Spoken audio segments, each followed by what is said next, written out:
Not gonna lie, whenever this movie started, I almost found myself in tears because of Aaron Paul's performance. I forgot how good he was as being Jessie Pinkman.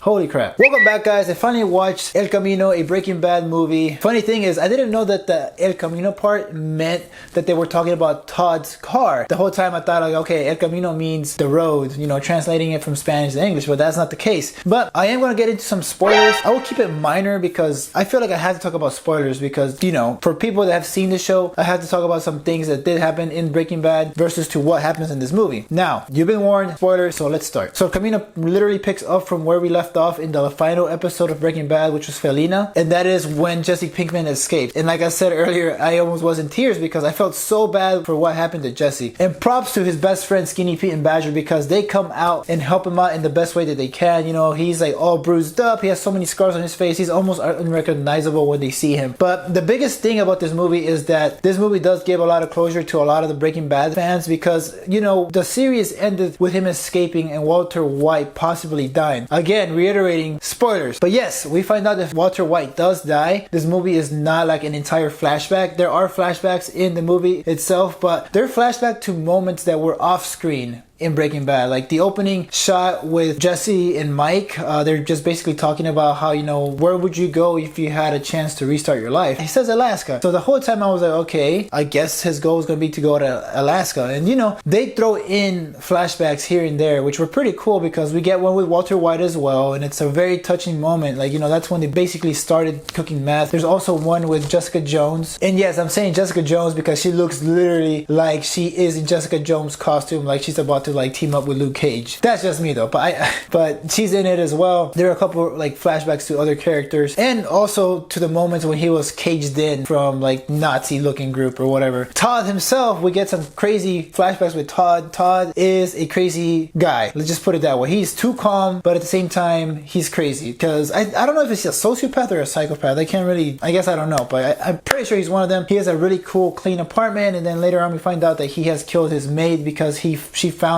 his money stash, and that scene itself was pretty crazy. The thing that I love about this movie itself is Aaron Paul. Aaron Paul is amazing in this. He is great. I mean, it's basically him trying to restart his life again, trying not to get caught. And like in the trailer, we see Skinny Pete talking and being interrogated. We don't get any of that, which is pretty cool because it misled me. And I like that it misled me because I thought that we were going to get flashbacks with Hank or any of the older like storyline.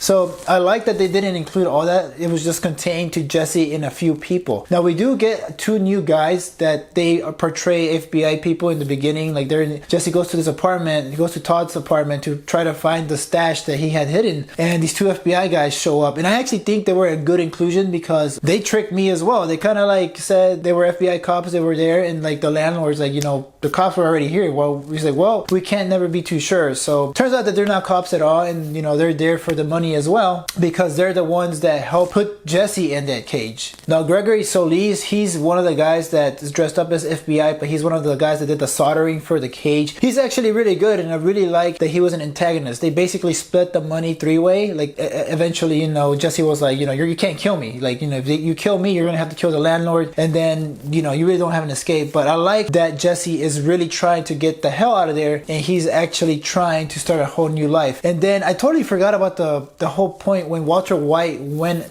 and escaped. He basically paid this guy money to make him disappear, but you know, he comes back, and I forgot about him. And I'm talking about Robert Foster. Rest in peace, Robert Foster. Like, I can't believe I literally watched the movie and you died the next day. That's crazy, man. I feel bad for this guy. But anyway, he also gives a great performance, and I forgot that his name was Ed. He's the one that basically makes like the fake identities for you, and he makes you disappear. And Jesse goes and sees him and says, hey, you know, I got your money. What else do you need? And he's like, you still owe me for the last time. Because he basically did all the work. So he's like, you know, I'm still short $125,000, I think. That's what it was. But he's like, you know, you owe me this much money. You need to go get it. And that's where Jesse goes back and kills the two guys that were dressed up as fake FBI agents. And that scene alone was pretty crazy because they basically had a standoff to see who shoots. And Jesse took two guns rather than one. And I think that scene was pretty well done. The movie itself, I would say, guys, it's like a slow burn. And some people might not like that. But I loved it. I love the way that this movie built up. And I like the fact fact that it was contained just to Aaron Paul's character, and I think that was the best thing that Vince Gilligan could have done. I was honestly expecting something to be super wild, super crazy, and it was nothing like that. And I like the fact that it diverted my expectations, because like I said in the trailer, Skinny Pete was giving a confession, not really a confession, just basically saying that like, no, I'm not gonna give up Jessie at all. And I like the fact that Skinny Pete's the one that gave this idea of like, you know, leave the car here, you go do your thing, and Badger can go leave his cars, you know, far away, that way they can think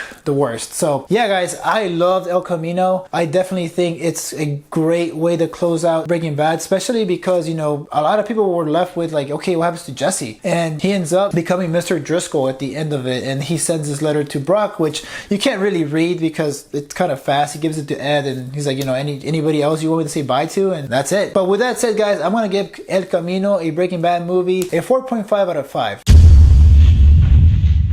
I liked it a lot. I don't think it was perfect. Like I said, it is a slow burn, but as a fan of the show, I definitely recommend it. I feel like you have to have watched Breaking Bad at some point to watch this movie. Otherwise, I don't think you will get some of the things. With that said, guys, let me know what you guys thought about it in the comments. Also, make sure you subscribe, like, and share this video if you like it. If you guys like my content, that'd be great. I also put out a review to Joker, so make sure you guys watch my Joker review. But as always, guys, stay tuned.